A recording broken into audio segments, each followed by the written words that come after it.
Hello aspirant. Already हम लोग PT 365 की दो सीरीज कर चुके हैं, दो क्लासेज। आज हम थर्ड क्लास की तरफ बढ़ रहे हैं। ऑलरेडी हम लोगों ने दो क्लासेज में हमने इलेक्शंस के बारे में और पार्लियामेंट की इशूज के बारे में बात की थी। आज हम बात करेंगे इशूज रिलेटेड टू कॉन्स्टिट्यूशन। इसकी एक जिस्ट है जो मैंने दी हुई है यहाँ पर, ये रही। ओके। अब यहाँ पर क्या है कि हम सिटीजनशिप के बारे में, सिटीजनशिप अमेंडमेंट एक्ट, इसमें से बहुत सारी चीज़ें ऐसी हैं जिस पर मैं ऑलरेडी पहले ही वीडियो बना चुका हूँ और हम लोग उसे पढ़ चुके हैं। बट यहाँ पर हम लोग कुछ एक्स्ट्रा चीज़ें पढ़ेंगे, लाइक कहाँ से यूपीएससी जो है अपना क्वेश्चन बना सकती है, किस तरह से स्टेटमेंट चेंज कर सकती है, उस मेन माइक्रो पॉइंट्स पर हम लोग बात करेंगे। ओके। इसमें से बहुत सारी चीज़ें जैसे मैंने शॉर्ट्स में बनाई हुई है पर्सनल राइट्स के बारे में। ठीक है।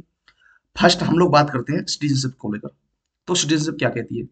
अच्छा, ये सिटीजनशिप के बारे में अगर मैं बात करूं तो इसके प्रोविजंस किस पार्ट में है? सबसे पहली चीज तो क्वेश्चन जो हमारे माइंड में जो आना चाहिए कि सिटीजन के बारे में किस पार्ट में हमारे प्रोविजंस है? पार्ट सेकंड, क्योंकि पूछा जाता है भाई ये। और इसमें अगर मैं आर्टिकल्स की बात करूं, आर्टिकल 5 to 11। चलो ठीक है, ये चीज मैंने मान ली। अच्छा, हमारे इंडिया के अंदर क्या सिर्फ हम इंडियंस ही रहते हैं? तो नहीं भैया। हमारे यहाँ पर हम लोग, हमारे सिटीजन जो है वो भी हैं, प्लस एलियंस, एलियंस लाइक जो अदर कंट्री के लोग हैं वो भी रह रहे हैं। अगर मैं सिटीजनशिप की बात करूं, सिटीजन्स की, तो उनको क्या है, उनको कुछ स्पेसिफिक राइट्स मिले हुए हैं। अच्छा देखो, मैं बात कर रहा हूँ, देखो वो तो फंडामेंटल राइट्स के अंदर है, पर इसमें कुछ स्पेसिफिक राइट्स हैं जो उन्हीं को मिले हुए हैं, लाइक बात को 15, 16, 19, 29 और 30। ओके। साथ ही जो फंडामेंटल ड्यूटीज हमारी, आर्टिकल 51A, ये भी ओनली ऑन सिटीजन्स के लिए ही है। एलियंस के अंदर अगर देखा जाए तो अब जरूर थोड़ी है, हमारे सारे के सारे जो एलियंस हैं, जो मतलब हमारे यहाँ पर जो विदेशी रह रहे हैं, वो सभी हमारे फॉरेन कंट्री लाइक हमारे शत्रु देश हों, जैसे हमारी लड़ाई हुई पड़ी है, वो फ्रेंडली भी हो सकते हैं या फिर वो एनिमी भी हो सकते हैं। एनिमी लाइक पाकिस्तान और चाइना, ओके, जिनसे हमारी लड़ाई हुई पड़ी है। और फ्रेंडली में रशिया। अच्छा, एक चीज और निकल कर आती है कि जो फ्रेंडली एलियन है, क्या इनको भी कोई एक्स्ट्रा राइट है? तो हाँ भैया, आर्टिकल 22। अच्छा, किससे रिलेटेड है भाई ये? अब ये बता दो, प्रिवेंशन डिटेंशन। ओके। आर्टिकल 22। तो ये इनको मिला हुआ है, समझ? तो ये एक प्रोविजन था जो मैंने सिटीजनशिप के बारे में बताया। अब बात करते हैं सिटीजनशिप की जो प्रोविजंस है वो हमें किस किस आर्टिकल, आर्टिकल 5 से 11, वो तो ठीक है, वो तो हो गई।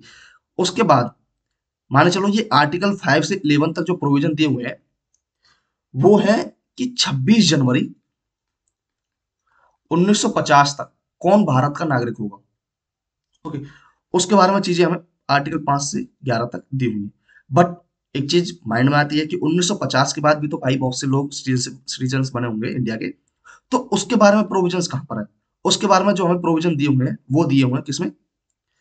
वो दिए हैं भाई citizenship amendment act, citizenship act 1955। Amendment नहीं है, अमेंडमेंट तो बाद में हुआ है, 2019 में, 2024 में। ठीक है।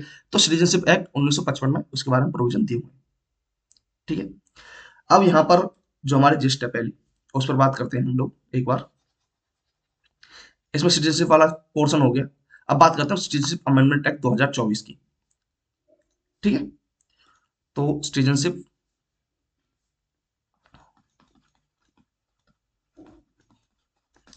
Amendment act 2024। अच्छा, इसमें क्या क्या चीजें ऐड की गई हैं? ऐड तो ये है कि हमारा जो सिटीजनशिप है, जो हमने 2019 में जो उन लोगों को लिए प्रोवाइड की थी कि 31 दिसंबर 2014 के बाद जो लोग आए हुए हैं या तारों के नीचे से आए हुए हैं, ओके, पाकिस्तान, बांग्लादेश, अफगानिस्तान, यहाँ से आए हैं हिंदू, हिंदू लोग, ओके, तो उन लोगों को सिटीजनशिप दी जाएगी। बट यहाँ पर कुछ एक्स्ट्रा चीजें चेंज की गई हैं जो हम लोग बात करेंगे। इसमें हमने 2024 2019 से कुछ चीजें ब्रॉड की हैं। ठीक है। जैसे अगर हम बात करूं कि कौन कौन पात्र हो सकता है या एलिजिबिलिटी किसकी है, अगर मान के चलो कौन कौन एलिजिबल होगा इंडियन सिटीजनशिप के लिए, अगर मैं उसकी बात करूं तो इसमें एलिजिबल होता है या तो कोई भारतीय मूल like person of Indian origin हो, पर्सन ऑफ इंडियन ओरिजिन। अब यहाँ पर एक क्वेश्चन उठता है कि भाई पर्सन ऑफ इंडियन ओरिजिन है क्या? अच्छा देखो, कोई भी व्यक्ति है जिसके माता पिता, लाइक वो अगर फॉरेन में रह रहा है, ठीक है, विदेश में रह रहा है, और उसके जो माँ बाप है, ठीक है, मम्मी पापा है, वो अनडिवाइडेड इंडिया में पैदा हुए हैं, या फिर जब हमारा डिवीजन हो गया था 15 अगस्त 1947, उसके बाद इंडियन टेरिटरी में पैदा हुए, वो होगा person of Indian origin. Okay. हालांकि अभी पर्सन ऑफ इंडियन ओरिजिन और ओसीआई कार्ड दोनों जो है उसे मर्ज कर दिया गया है, वो एक ही चीज है। ओके। तो या फिर जो एलिजिबल है या फिर ओसीआई वाले हों, या फिर जिसने इंडियन किसी महिला से, पुरुष से, फीमेल से या मेल से शादी की है, वो हो गया। ओके। उसके अलावा उसके अलावा कोई भारतीय नागरिक है, ठीक है, उसकी कोई नाबालिग संतान है, वो हो सकता है। मान के चलो किसी के माता पिता पहले यहाँ इंडिया में रहते थे और वो अब वो वहाँ पर यहाँ पर रहते थे, तो उनका बेटा जो है वो वहाँ पर बस गया फॉरेन में, उस तरीके से। समझ गए? तो ये सारी चीजें ये तो होंगे एलिजिबल। उसके बाद फिर कुछ चीजें और हैं जो हमने इसमें चेंज की हैं। जैसे कि अगर मैं बात करूं, अच्छा उसमें एक बात थी 2019 वाले में, कि आपको जो नागरिकता मिलेगी वो बाय नेचुरलाइजेशन मिलेगी। इसमें क्या है, इसमें अगर रियलिटी में देखा जाए तो रियल में जो नेचुरलाइजेशन के अंदर प्रोसेस थी वो थी 14 साल आपको रहना पड़ेगा, उसके बाद आपको नागरिकता मिल जाएगी।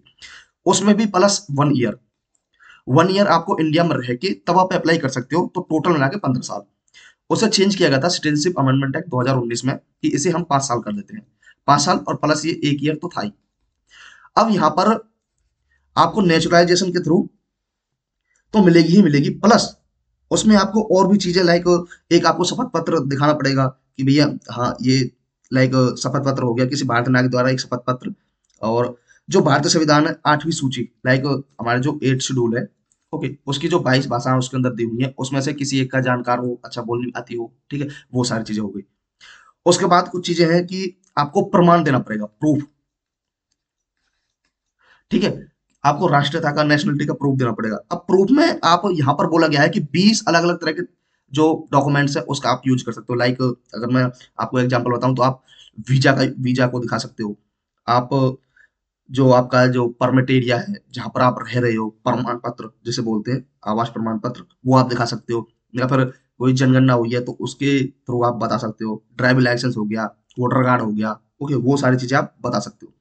उसके बाद कुछ चीजें हैं, लाइक अगर मैं बात करूं कि अगर आप मान के चलो आपने इंडिया की सिटीजनशिप ले ली, तो यहाँ पर ऑलरेडी पहले बता दिया जाएगा कि आपको डबल सिटीजनशिप नहीं दी जाएगी।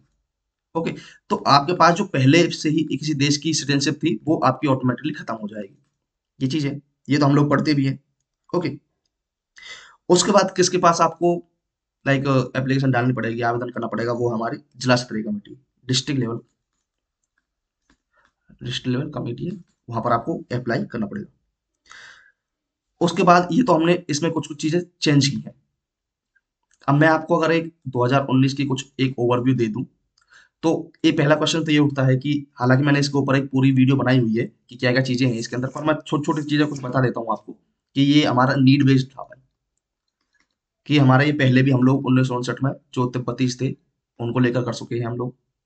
समझ गए? इसमें पाकिस्तान, अफगानिस्तान या फिर बांग्लादेश से जो अल्पसंख्यक है जिनका धार्मिक उत्पीड़न हो रहा है भाई, समझ गए, लाइक हिंदू, क्रिश्चियन, बुद्ध, जैन, पारसी, सिख, ये लोग। और मैंने आपको डेट पॉइंट बताई दी, 31 दिसंबर 2014 से पहले आए हूँ, और वो भी तारों के नीचे से, ऐसे नहीं कि लीगल तरीके से आए हूँ, तो बाई नेचुरलाइजेशन उनको दे दी जाएगी। तो ये सारी चीजें, और सबसे बड़ी चीज कि वे 6 शेड्यूल वाले एरिया में, और इनर लाइन परमिट वाला जो एरिया है, इनर लाइन परमिट क्या होती है उसके बारे में हम लोग बात करेंगे आगे, ठीक है। तो ये 6 शेड्यूल एरिया जो है वो, और इनर लाइन परमिट एरिया, इनमें ना आते हैं, ठीक है। अब बात आती है कि भाई जो 6 शेड्यूल एरिया है वो कौन कौन से स्टेट्स जो हैं, 6 शेड्यूल स्टेट्स, वो हैं असम, मेघालय, त्रिपुरा और मिजोरम। ओके। आप ऐसे भी आ सकते हो एटीएम करके, असम, त्रिपुरा, मेघालय, मिजोरम। और जो इनर लाइन परमिट एरिया है, ये है हमारे नॉर्थ ईस्ट इंडिया के 4 स्टेट्स, अरुणाचल, नागालैंड, मणिपुर और मिजोरम। अब एक क्वेश्चन निकल कर आता है कि अच्छा देखो, इनर लाइन परमिट एरिया बिना परमिट के वहां पर नहीं जा सकते क्योंकि रेस्ट्रिक्टेड एरिया है, और उनके अपने भी कुछ जो स्टेट्स हैं वो लगाते हैं इनर लाइन परमिट एरिया, कि नहीं भाई हमारे जो ट्राइब्स वगैरह है उनकी प्रोटेक्शन के लिए, और भी बहुत सारी चीजें हैं। ओके। अच्छा आपने एक, इसका एक मैं लाइव एग्जांपल दिखाता हूँ आपको। आपने एक वेब सीरीज देखी होगी, पाताल लोक, ठीक है, पाताल लोक सीजन 2 में जो हाथीराम चौधरी है और आईपीएस अंसारी जो होते हैं वो केस की इन्वेस्टिगेशन के लिए जाते हैं वहां पर। तो उनसे जो जब वो एयरपोर्ट पर उतरते हैं तो उनसे पूछता है ना वो जो ऑफिसर होता है कि अपना परमिट दिखाइए, तो परमिट जो होता है वो यही है। ओके, समझ गए। उसके बाद चलिए आगे बात करते हैं हम लोग। अच्छा, इसमें एक चीज और है कि एक है फॉरेनर ट्रिब्यूनल। फॉरेनर्स ट्रिब्यूनल, अच्छा ये क्या है? अच्छा, अब हमने एक चीज देखी कि यार इसके पीछे ट्रिब्यूनल लगा हुआ है, तो ट्रिब्यूनल का सीधा सा मतलब होगा भाई ये क्वाजी जुडिशियल बॉडी है। क्योंकि ट्रिब्यूनल बनाए इसलिए जाते हैं कि जो सुप्रीम कोर्ट है उनके काम को मतलब कम करने के लिए, प्रेशर रिलीज करने के लिए। ओके, इनके पास क्या पावर है कि ये कोई भी इंसान जो है उसे क्या है, विदेशी घोषित कर सकते हैं भैया।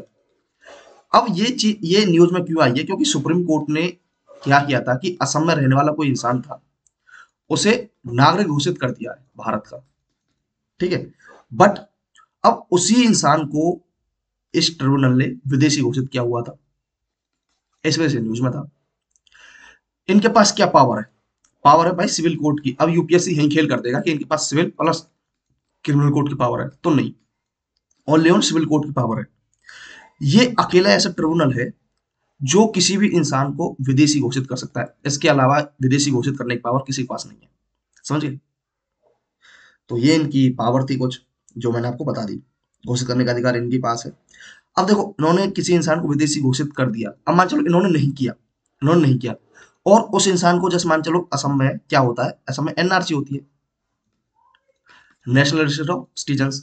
तो उस एनआरसी में किसी इंसान का नाम नहीं आया, तो इसका मतलब क्या विदेशी होगा? नहीं, वो विदेशी नहीं हुआ भाई। ओके, तो विदेशी जब फॉरेनर ट्रिब्यूनल उसे घोषित करेंगे तब वो माना जाएगा, समझ गए। तो ये एक ट्रिब्यूनल्स के बारे में कुछ चीजें थी वो मैंने बताया। अच्छा, मैं आपको एक क्वेश्चन पूछूं कि ट्रिब्यूनल्स जो है वो हमारे किस में पार्ट्स में दिए हुए हैं? पार्ट 14 के अंदर 323 ए और 323 बी, इन आर्टिकल्स में दिए हुए हैं, समझ गए। ठीक है, यहाँ पर एक थोड़ी फैक्चुअल इन्फॉर्मेशन थी जिसके बारे में आपको पता होना चाहिए। चलिए आगे बात करते हैं हम ओवरसीज सिटीजनशिप के ऊपर। अच्छा, OCI, overseas citizenship of India. अब भाई इसके ऊपर अब देखो पर्सन ऑफ इंडियन ओरिजिन और इनको तो ऐड कर दिया गया है। अब मेन चीज जो हमें यहाँ पर देखनी है वो ये है कि ओवरसीज सिटीजनशिप इंडिया मेन चीज क्या है। कुछ मतलब मिस इन्फॉर्मेशन वगैरह सेपरेट कर दी थी लोगों ने कि वर्गीकरण किया जा रहा है, क्लासिफिकेशन किया जा रहा है, बहुत सारी चीजें इसमें। तो ये क्या है, ये जब सिटीजनशिप अमेंडमेंट एक्ट जो था, सिटीजनशिप एक्ट जो है 1955, उसमें जब अमेंड किया गया था 2005 के अंदर, तब इसे लाया गया था। ओके, अब यहाँ पर क्वेश्चन ये नहीं पूछा जाएगा कब लाया गया, कैसे लाया गया, किस तरीके से लाया गया। मेन चीज है कि ओसीआई जो कार्ड धारक है उनको क्या क्या राइट्स हैं, समझ गए। और उनको रेस्ट्रिक्शन, पहले हम बात करते हैं रेस्ट्रिक्शन की, कि वो अगर मान के चलो मैं, मेरे पास ओसीआई कार्ड है और मैं इंडिया में आता हूं, तो मैं इंडिया में आकर क्या क्या नहीं कर सकता।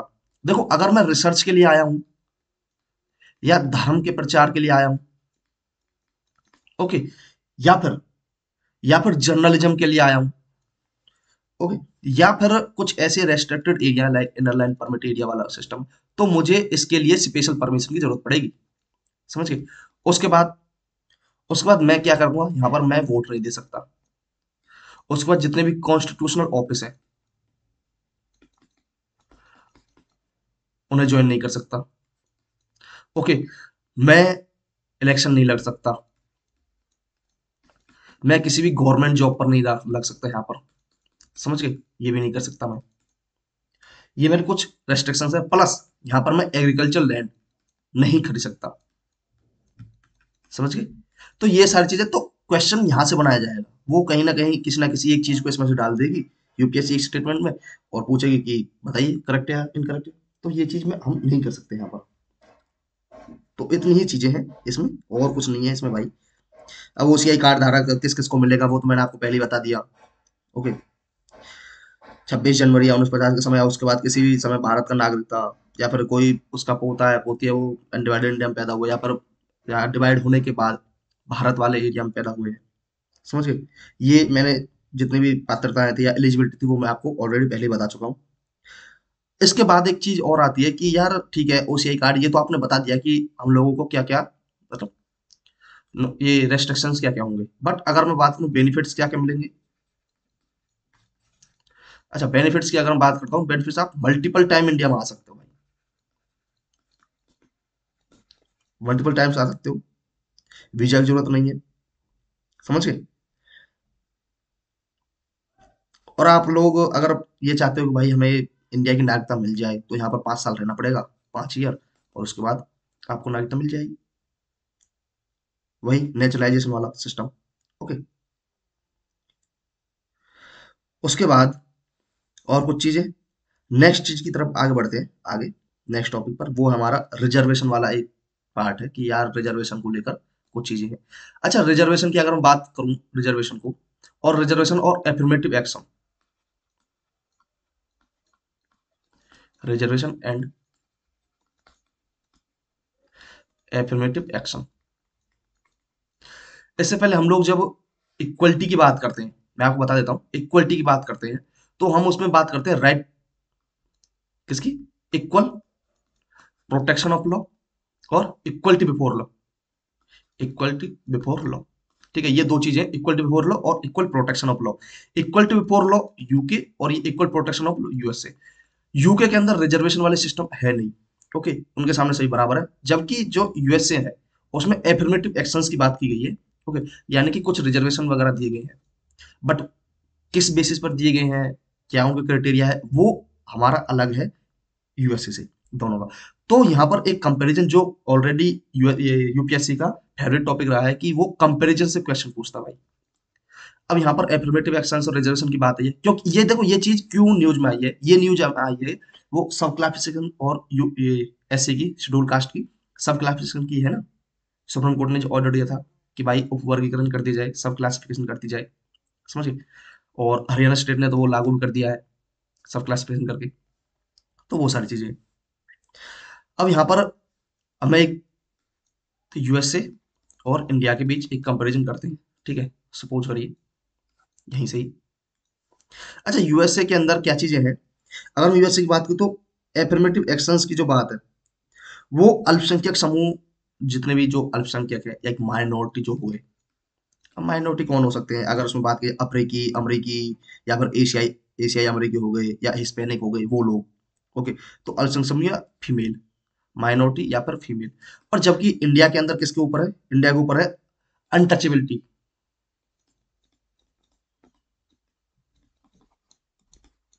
अनटचेबिलिटी को खत्म करने के लिए, क्योंकि जो सदियों से चली आ रही है छुआछूत जैसे सिस्टम, तो उसे खत्म करने के लिए ये एफर्मेटिव एक्शंस और रिजर्वेशन दिया गया।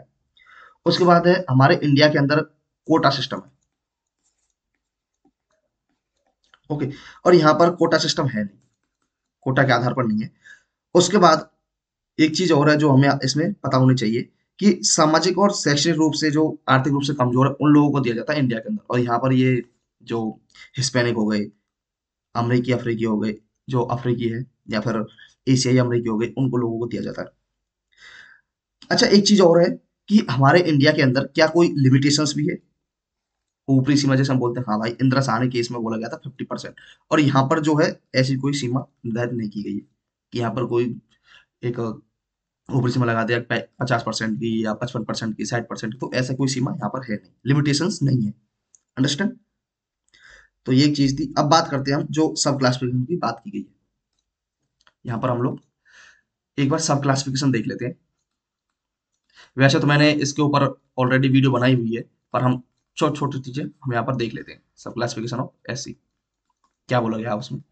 अच्छा, सब क्लासिफिकेशन क्या ये लीगल है, क्या ये हमारे जो आर्टिकल 341 342 है उनके अगेंस्ट है, 342 के अगेंस्ट है, 342 टू के अगेंस्ट तो नहीं है भैया, क्योंकि उसके ऊपर ऑलरेडी एक जजमेंट आई हुई है।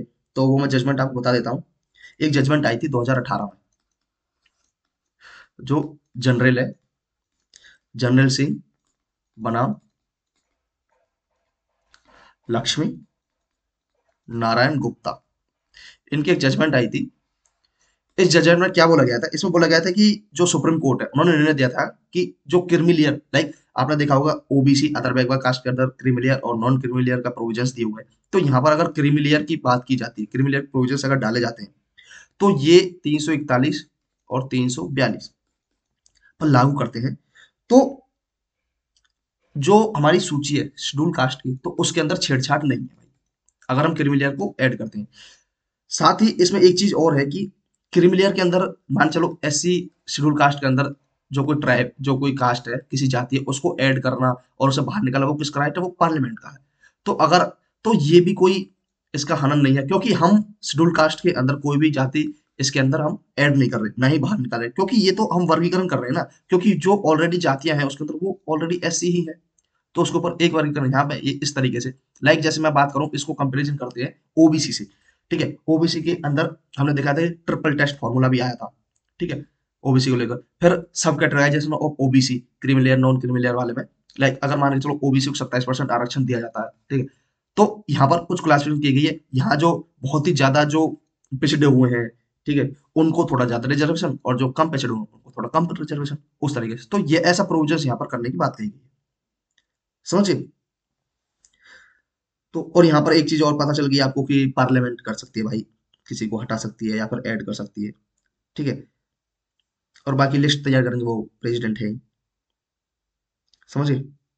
और 342 ए, जो ये मैंने आर्टिकल की बात की, 342 ए, ये 2018 में ऐड किया गया था भाई, समझ गए? या थोड़ा एक फैक्चुअल इंफॉर्मेशन है जो आपको पता होना चाहिए। ओके, चलिए बस इतना ही। और यहाँ पर जो सब क्लासिफिकेशन की बात कही गई है, कौन करेगा? ये सेंट्रल गवर्नमेंट नहीं करेगी भैया, स्टेट गवर्नमेंट करेंगे। ओके, स्टेट के ऊपर है, स्टेट गवर्नमेंट कर सकती है, अगर करना चाहे कैसे है। इसमें भी स्टेट गवर्नमेंट किसी एक जाति को लेकर 100% रिजर्वेशन नहीं दे सकती, यही बोला है सुप्रीम कोर्ट ने। ओके, ये कुछ मेनली प्रोविजंस थे जो हमें पता होना चाहिए, छोटी छोटी चीजें हैं। ओके, उसके बाद एक टॉपिक और आता है, यूसीसी, जो हमने पढ़ा था। अच्छा, इसको लेकर भी मैंने आप लोगों को वीडियो बनाई है, वो सारी वीडियो जब मैं ये वीडियो अपलोड करूंगा तो उसमें ऑलरेडी कैप्शंस में मैं डाल दूंगा, ठीक है, ऐड कर दूंगा उसमें। ठीक है, इधर साइड जो आता है ना, यहाँ पर ऐड हो जाएगा। तो समान नागरिक संहिता की बात की गई। अच्छा, समान नागरिक संहिता के प्रोविजंस कुछ दिए हुए हैं, हाँ भाई, आर्टिकल 44 में। किसके? डीपीएसपी में, राइट टू प्रिंसिपल है, ऑलरेडी कहीं पर है, गोवा में है स्टार्टिंग से ही। और अभी क्या हुआ, ये न्यूज में क्यों आई? क्योंकि जो उत्तराखंड है, यूके, उत्तराखंड जो है, वो हमारा फर्स्ट स्टेट बन गया है, पूरी उन्होंने अप्लाई कर दिया भाई अपना। ओके, जनवरी 2025 से। अब इसमें बहुत सारी चीजें लाइक जो विवाह के, विवाह हो गए, धर्म या आस्था मानने वाले विवाह करने के, तो उसमें सभी की एक जैसी विधि वगैरह, कानून वगैरह सारी चीजें एक जैसी होंगी, उस चीज को लेकर है, एक समान कानून है। और ये जो कानून है, जितने भी धार्मिक समुदाय है, जो रिलीजियस ग्रुप्स हैं, उसके मैरिज को लेकर, डिवोर्स को लेकर, या फिर हम अगर देखो, इसमें एक चीज आप सीधा एक वर्ड से याद कर लो, मेड्स, MEIDS, मेड्स का मतलब मैरिज, अडॉप्टेशन, इनहेरिटेंस और सक्सेशन। ठीक है, और डिवोर्स, डिवोर्स और सक्सेशन, ये एक वर्ड याद कर लो, तो ये 5 चीजें हैं इसमें। ओके, गोवा तो पहले से ही ओनली एक राष्ट्र, वो राज्य था ही जहाँ पर पहले से ही ऑलरेडी है, पुर्तगाली नागरिक संहिता जो थी वो पहले से ही थी वहाँ पर। और इसके बारे में क्या है, इसके फायदा किसको कितना फायदा होगा, क्या ये जरूरी है, कहीं कहीं पर पहले से भी है, तो उसके बारे में कंप्लीट प्रोविजंस हम लोगों ने एक अलग से वीडियो बनाई हुई, उसमें दिया हुआ है, आप लोग उस वीडियो को देख सकते हो। तो यहाँ पर हम लोग थोड़ा प्री के हिसाब से पढ़ रहे हैं, तो इतने पर ठीक है, यहाँ से आएगा इतना ही आएगा। उसके बाद बात करते हैं हम लोग नेक्स्ट की। नेक्स्ट है place of worship act, place of worship act 1991। अच्छा देखो, ये न्यूज में क्यों आया है? अच्छा, आप लोगों ने बहुत बार जैसे अयोध्या राम मंदिर वाला केस हो गया, काशी विश्वनाथ जो ये ज्ञानव्यापी मस्जिद है, उसको लेकर, ठीक है, वो पिटिशंस वगैरह डाली हुई हैं कि भाई भैया इनके नीचे हमें मंदिर वगैरह का प्रमाण मिले हैं, तो ये सारी चीजें। तो अभी सुप्रीम कोर्ट ने क्या कहा है कि ऐसी चीजों से रिलेटेड कोई भी अगर आपके पास कोई भी अगर नोटिस आ रहा है, ठीक है, तो नोटिस नोटिस ये दिया है कि जितनी भी अदालत है, सिविल अदालत हो गई, ठीक है, तो पूजा स्थल के जो मतलब उनका जो करेक्टर है, लाइक ये मुसलमानों की है मस्जिद है, ये हिंदुओं का मंदिर है, ठीक है, उसको चेंज करने के लिए कोई पिटिशन आ रही है, कोई चुनौती आ रही है, तो वो मुकदमे दर्ज नहीं किए जाएंगे। अभी अभी फिलहाल उस पर रोक लगा दी गई है, तो वो चीज यहाँ पर बोली गई है, अंडरस्टैंड। अब देखो, place of worship act mainly चीज है क्या, इसमें क्या क्या प्रोविजंस दिए हुए हैं। इसमें एक चीज ये है कि ये बोलता है कि पूजा स्थल बदलने से रोके, जो आपको पूजा स्थल जो पहले से ही था वो वही रहेगा। और उसमें भी एक चीज दी गई है कि 15 अगस्त, जब हम आजाद हुए थे 1947, ये एक टाइम पीरियड है।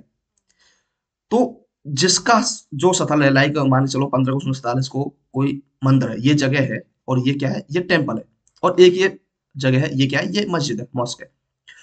तो ये जो इनका जो स्ट्रक्चर है, जो करेक्टर है, वो यही रहेगा, ये चेंज नहीं किया जाएगा, ऐसा बोला गया है इसमें। किसी भी धार्मिक स्थल का जो चरित्र 15 अगस्त 1947 को था, उसे वैसा ही बनाए रखा जाएगा। ओके।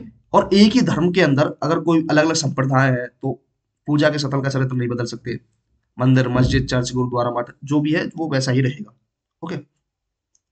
इस एक्ट से पहले भी जितने भी ऐसे केस जो पूजा के स्थल पर बदलने की मांग करते हैं, तो उन्हें खारिज कर दिया गया। अब यहाँ पर कुछ एग्जेम्पशन है। एग्जेम्पशन है। एग्जेम्पशन क्या था, ये था राम जन्मभूमि वाला, जो अब तो खैर हो गया भाई, वहां पर राम मंदिर बन गया है, वर्ष बाबरी मस्जिद जो था, ये इसका एक एग्जेम्पशन था।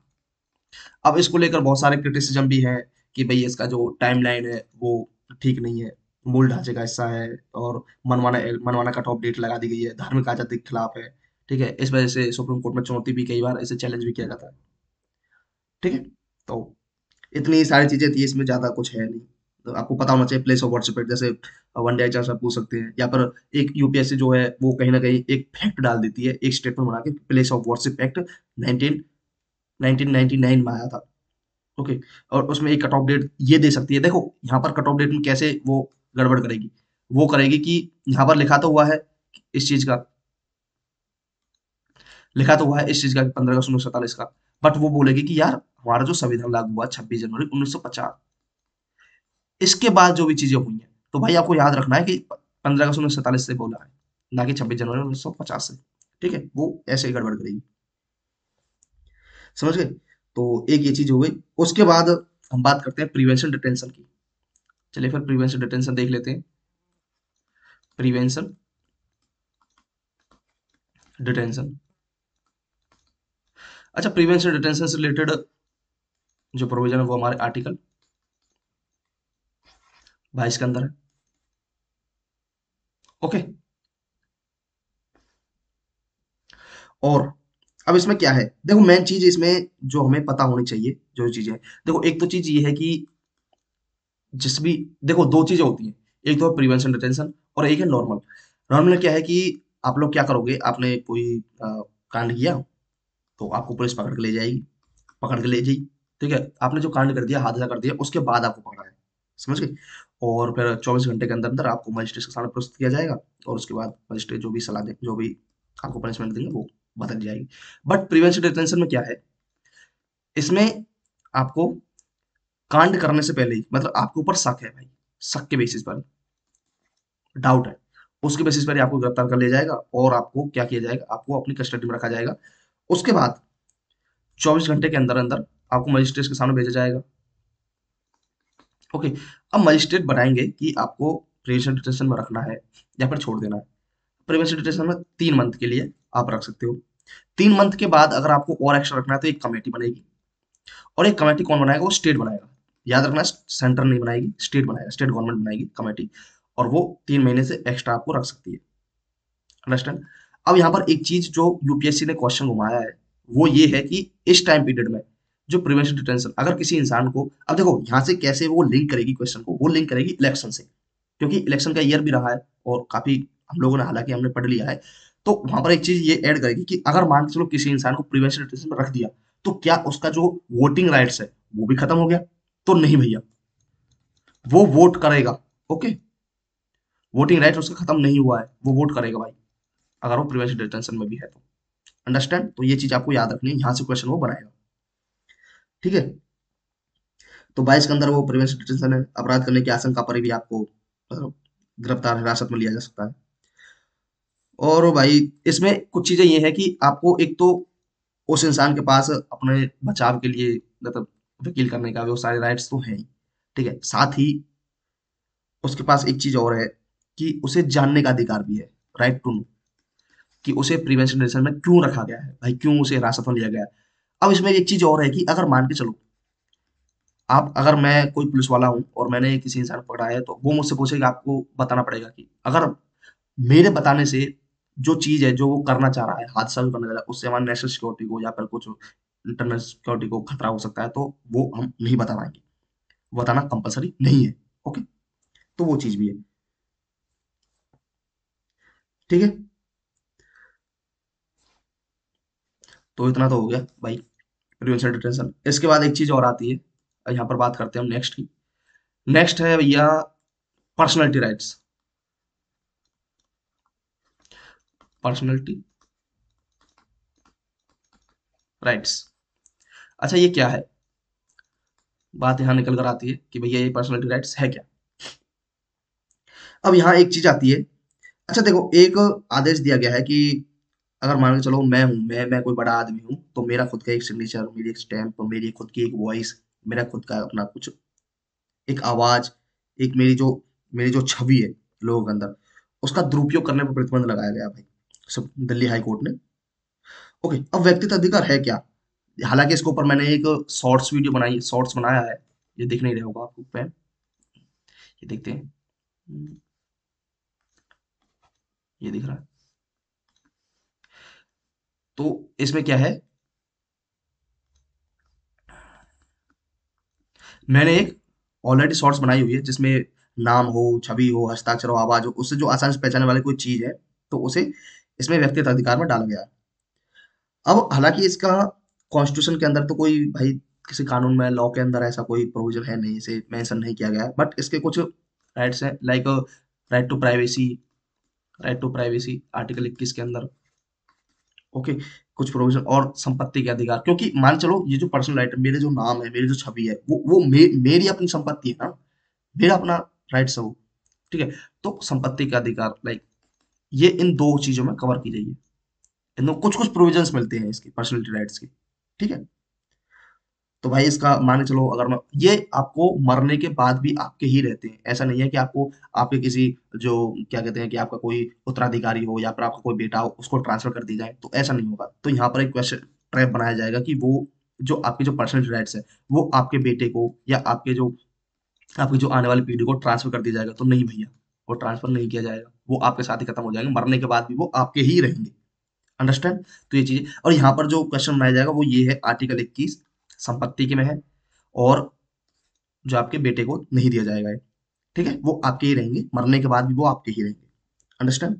तो इतनी ही चीजें हैं इसमें, और कुछ है नहीं ज्यादा। उसके बाद कुछ अदर इम्पोर्टेंट चीजें हैं, लाइक राइट टू फॉरगॉट है, जो भुला दिए जाने का अधिकार। अच्छा, ये राइट टू फॉरगेट हमें क्या चीजें, आजकल जो ये डिजिटल जो चीजें चल रही हैं, ओके, तो ये राइट टू फॉरगॉटन, ये इसके राइट टू प्राइवेसी से रिलेटेड है, कि आपका जो प्राइवेट चीजें हैं, तो उन्हें भुला दिए जाने का अधिकार, लाइक जैसे मान के चलो मिटा दिया जाना या भुला दिया जाना। ओके, डिजिटल दुनिया में हम लोग जी रहे हैं, तो वहां पर आपकी कोई कौन सी पर्सनल चीजें यहाँ पर वो वायरल हो जाए, तो इससे अच्छा है कि उसे खत्म कर दिया जाए। कि कोई भी अगर मान चलो कोई ऑर्गेनाइजेशन है, उसके पास आपका कोई डाटा है, पर्सनल डाटा है, तो आप उसके उससे बोल सकते हो, उनसे बोल सकते हो, भाई मेरा जो डाटा है उसे आप हमेशा के लिए खत्म कर दीजिए, यहाँ से मिटा दीजिए, ताकि किसी और के पास यानी ब्रीच नहीं हो वो, और मेरा नुकसान ना हो। वो चीजें हैं इसमें। ठीक है, और भाई साहब, हालांकि इसको मेंशन नहीं किया गया है किसमें, digital protection of data bill 2023 वाला जो है, उसमें इसका कोई मेंशन नहीं है। ये आपको याद रखना है। ठीक है, उसके बाद एक चीज जो इनर लाइन परमिट एरिया है, वो मैं आपको ऑलरेडी पहले ही बता चुका हूँ भाई, उसमें तो ज्यादा कुछ है नहीं, कि क्या क्या चीजें हैं और कहाँ कहाँ पर वो एप्लीकेबल है। ठीक, उसके बाद एक छोटा सा टॉपिक और था, जो एनिमी एनिमी प्रॉपर्टी है। हालांकि इसके ऊपर क्या चीजें हैं कि जो परवेज मुशर्रफ थे, पाकिस्तान के राष्ट्रपति जो रहे हैं, तो उनकी कोई यूपी के अंदर कोई प्रॉपर्टी होगी भाई पूर्वजों की, क्योंकि अनडिवाइडेड इंडिया में यूपी में रही होगी, तो उसको बेचने का निर्देश दिया गया है। ठीक है, तो इतनी ही सारी चीजें हैं इसमें आज के लिए। मिलते हैं हम लोग नेक्स्ट वीडियो में। आज के लिए इतना ही। Thank you, thanks for watching, और प्लीज वीडियो को शेयर सब्सक्राइब जरूर करें, और जितने भी आपके यार दोस्त हैं उनको तक जरूर पहुंचाएं इसको, ताकि उनको भी बेनिफिट्स हो। ओके, चलिए फिर मिलते हैं नेक्स्ट वीडियो में। Thank you, thanks for watching.